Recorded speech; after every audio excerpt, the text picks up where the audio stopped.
Welcome to CD Here, where you come for all of your media needs. My name is Ray. It's your boy Nikki Tay. And today we are reviewing the 4th episode of The Mandalorian On Disney Plus. So let's pick up where we left off. If you remember, the Mandalorian got into that big fight with the Bounty Guild. The other Mandalorians come down, pew, pew, pew, lasers is flying. Grief is like, yeah, I got you, Mandalorian. He's like, no, you don't. Shot him off the ship. And then him and Baby Yoda are on their way. Where is the question from last episode? And right now, top of mind is safety, right? You got this high priority target asset that a lot of people are hunting. You got to go somewhere remote. You got to go somewhere quiet where you can be low key, right? Assess the land and figure out what your next move is. And that's exactly where the Mandalorian goes. He goes to this planet that's home to a bunch of krill farmers, I believe. It's very wooded. And he decides, I'm going to set up shop here and determine my next step. And that's where we start off in this episode. We start off seeing the krill farm being attacked, being ransacked by these creatures, these monsters. And it was scary. It was scary. It was definitely scary. It was scary. Yeah. Just a little bit. I didn't want the little girl and, the little boy, little girl. I don't want the kid and his mother Gender neutral. to be attacked. So what they did was smart. They didn't get away in time because the kid got caught up. So the mother did the smart thing. She jumped in the water, covered up her head while the place got ransacked. So we can kind of see that this was an ongoing thing. It's like a war-torn area. Absolutely. Or a raided area. Yeah. And we can kind of see that they do this often. We get the sense that this is not the first time that they do it because they said they are back, right? So they must always get attacked, right? And this is where we get the Mandalorian stepping in, not in this particular area, but in this world, right? On this planet.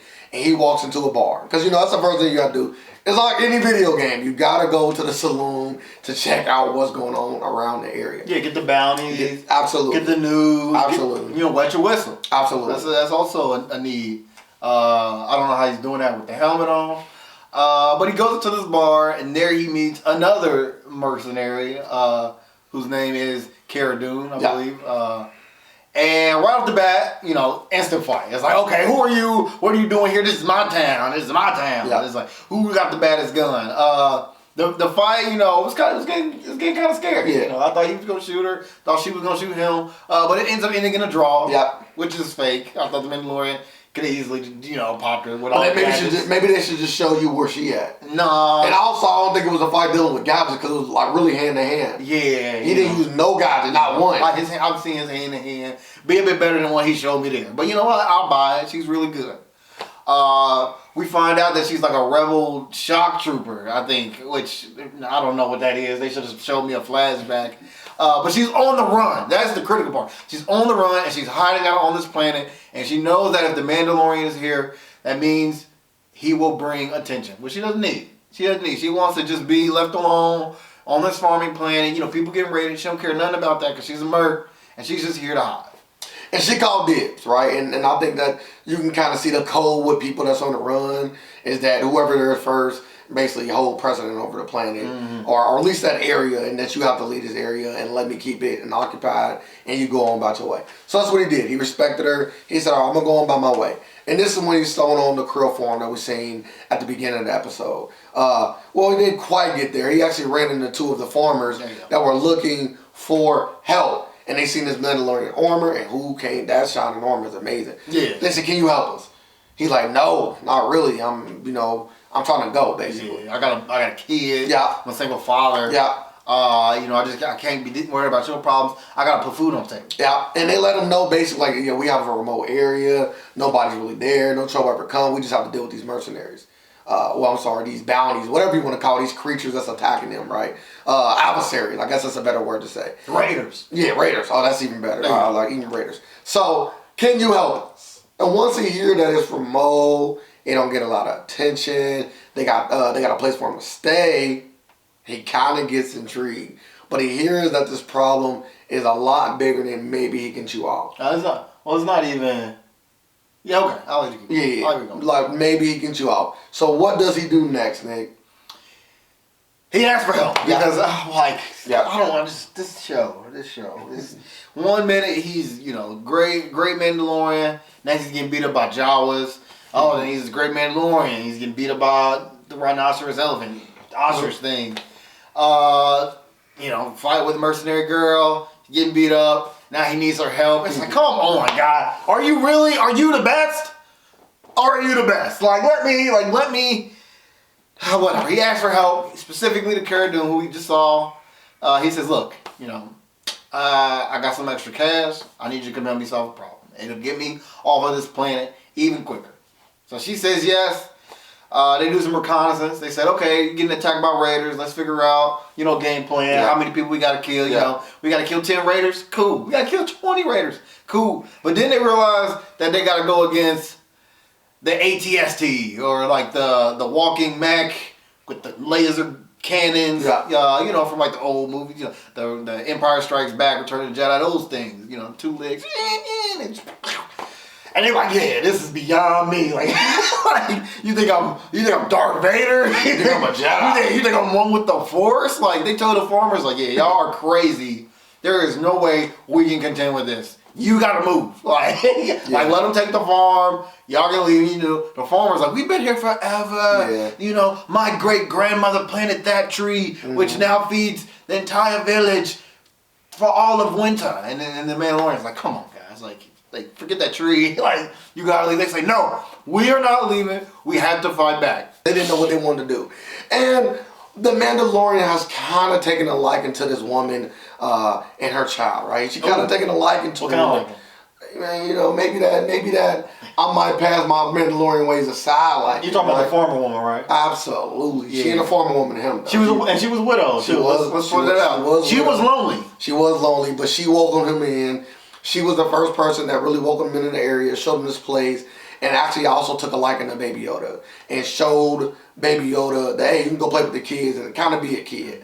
And this is the first time where Baby Yoda kind of actually can take a break. He don't got to deal with all of the riffraff that the Mandalorian and the bounty itself, Yoda Baby, is taking on him. And what's so amazing about this is we actually get to see Yoda Baby be a kid. And I think that's big. I think that's important to the story. And we also actually got to see a time skip here. I know people probably don't realize that the time is actually passing in a lot of these scenes in this particular episode. So once... Oh, you ain't going to talk about the other part, though. I was about to get to it, but go ahead. Maybe, no, go ahead. Maybe. No, I got it. Okay. Let's see it. So once all this is settled, once they say we are going to fight, that's where we at.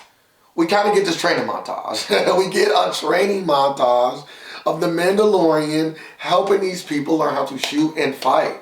And it kind of felt a little out of place for me.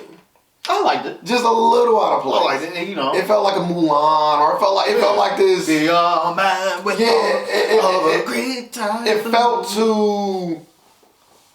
It getting better. Too cliche. No, you always gotta have a montage. It felt too cliche. Let's help these villagers get stronger. South Park told us that. You want to show a passage of time, you gotta have a montage. That's what they did. But you missed a key piece of information that we got. We also got to hear, Mandalorian talk more about why he don't remove the helmet. Yes, he did. The last time he removed the helmet. Okay. The sex scene. The potential. It was chemistry there. Okay. Him and the widowed woman, Amira, I believe her name was. They shared a moment. She was like, "Why didn't you never remove your helmet? When's the last time you took it off?" He's like, "Since I was a boy." And we also found out that he was actually adopted. That his parents were killed, and that the Mandalorian Guild brought him into the fray to become a Mandalorian. So we got a little bit of backstory. I'm not gonna say that's a lot. I think that's big. I think so. I think we found out why he keeps the helmet on. Why is it important? And we also found out a little bit of why he is so much. I guess what I would say so much involved in being a Mandalorian, and why that's such an important way to him, because they came and got him when nobody else did. Right? They basically saved him. I don't know, not literally, but saved him as a child. Brought him into the fray. Maybe, but I don't know. I don't want to speculate on that until we get the information. But brought him into the fray and really made him into the man and also Mandalorian, right? Play on words. That he is today. But after this training montage, I'll let you pick up because I think you got it. Yeah, it was time to fight, right? So they say, look, we know the Raiders are going to attack here. Let's set up the barricades. Let's get all the guns ready, and we're gonna hit them head on. The key to this whole fight was to have that mech walker, the ATST, kind of fall into a pond, stumble, and then either the Mandalorian or Cara Dune would subdue it, blow it up, kill the driver, whatever. But it had to fall. Yeah. Because if it did not reach this little pond, cross past the battlefield at a certain point, they were doomed. They were doomed. So they wait. No pun intended. Exactly. They wait. It gets dark. What happens? They're ready to show up. They come in. Everybody shooting like pew pew pew pew pew pew. They're like, oh, we're doing pretty good. They taking them out. It's like.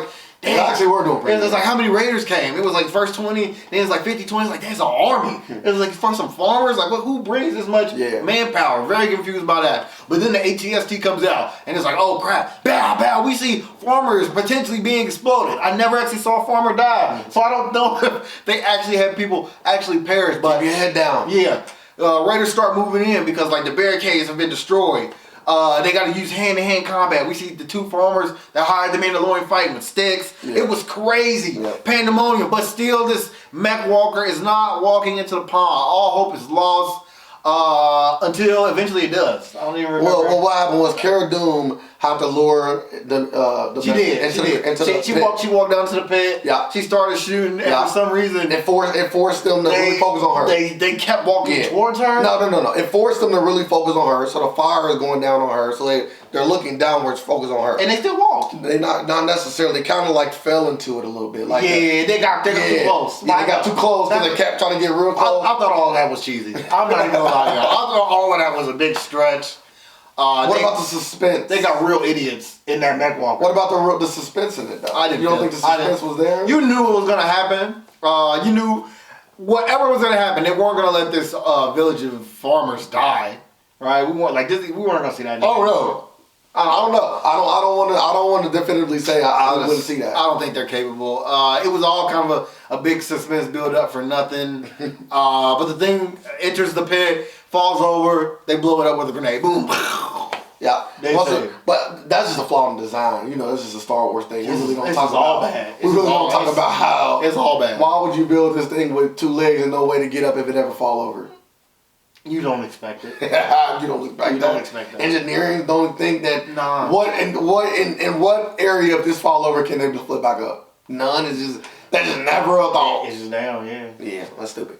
Anywho, once it gets down, like Nikki Tasey said, they blow it up, and that really is the war in itself. Because the Mandalorian and they can take care of Cara Dune. They can take care of all of these Raiders on their own. They really don't need help. And they actually saved the village. And I thought that this was amazing. Oh, yeah. I thought this was amazing. And I think that this comes another big spot. Once they save this area and it's no longer going to be raided, the Mandalorian sees how happy Yoda baby is. And he sees the life that he could potentially have with no more bounties and fighting. Let the Mandalorian's ways set aside and be the man that he has never had a chance to be. She tries to lift up his Mandalorian mask. Amira, the widow woman. Yes, I'm sorry. Yeah. Apologize. Amira tries to lift up the Mandalorian mask to expose this ugly man's face. And he stops her. He says, no, not in front of the kids. This ugly man. Yeah. We don't ugly than him? I don't know. Like Deadpool ugly? Nah, sometimes they be trying to make the motherfucking mask like be the most spectacular looking person. I don't know how they gonna do it, but they take off the mask. She tried to take it. He said, no, not in front of the kids.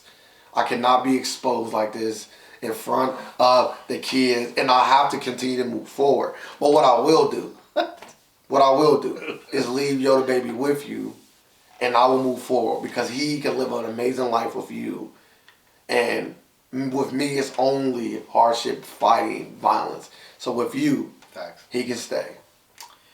But movie magic, or TV show magic in this case, as he's talking, there is a bounty hunter taking aim at Yoda baby. Like, I'm talking pinpoint, sniper, like, put in the order, he's dead, Mr. President. Yep. Like, ready to shoot, but that's when Cara Dune comes in. Boom! How did she know he was there? No clue. But she shoots the sniper. Everybody's like, oh, scatter, run. But the Mandalorian's like, what? I gotta go to where that sound came from. And then he confirms, oh, there's a bounty hunter. And they will never stop hunting Yoda baby.